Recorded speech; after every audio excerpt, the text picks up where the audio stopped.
Good morning, everybody. This is my midterm reflection for my internship, and the question you guys asked me to reflect on was how framing the problem and the literature review, the in-depth study of literature, have guided my methods and proposed data collection for my ROS. So as far as the internship goes, the biggest part of my time this semester has been spent training, developing, and then training instructional coaches throughout the district.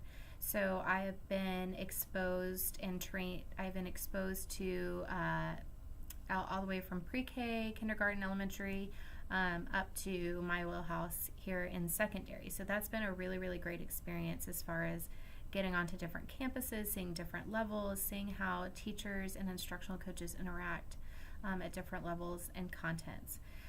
So that has gotten me thinking a lot about my conceptual framework and my research questions, which of course the two of you and I have talked about quite a bit, probably ad nauseum, so I apologize.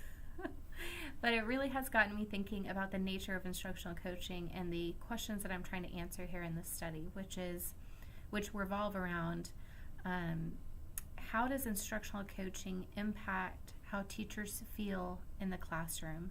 How does that change their confidence level to make decisions, to make changes, to really have impactful instruction and purposeful instruction? And how can the teacher and I create that instructional relationship, that instructional coaching relationship to make that happen, or to at least advance those feelings of confidence? So I've noticed a lot in this experience with different instructional coaches at different levels and contents that, instructional coaching really is the same throughout in its own way. What I'm trying to do is not create the most knowledgeable English teacher in the world. I'm not the most knowledgeable English teacher in the world. What I'm trying to do is create an instructional relationship that the teacher can grow because of their comfort level. That might have to do with content, but the instructional strategies and the coaching that we go through to get to those strategies is much more important. And so if I went into a kindergarten classroom,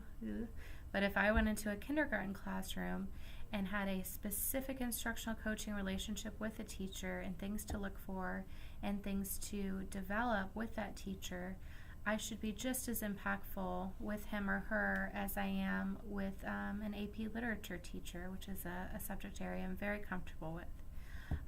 So that has changed a lot of how I'm thinking about my research questions, and it's changed a lot about how I'm thinking about my literature review.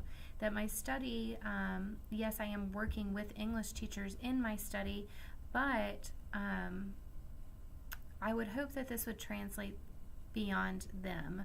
It really is about the feelings that instructional coaching brings you, and the confidence that hopefully it develops in you. So working with all of these different instructional coaches, peer facilitators, teacher leaders, even on some of our middle school campuses, because we don't have full-time instructional coaches, has been eye-opening. It really, really has, and really has me thinking about how broad and special instructional coaching is, and what a cool job we have, and what a cool opportunity I have to really think about how that relationship is impacting the teachers here on my campus, and maybe potentially throughout our awesome district with our amazing teachers. So that's kind of where I am right now. So I look forward to seeing how everything keeps developing, and hopefully we'll have some things rolling pretty soon. Thank you, guys.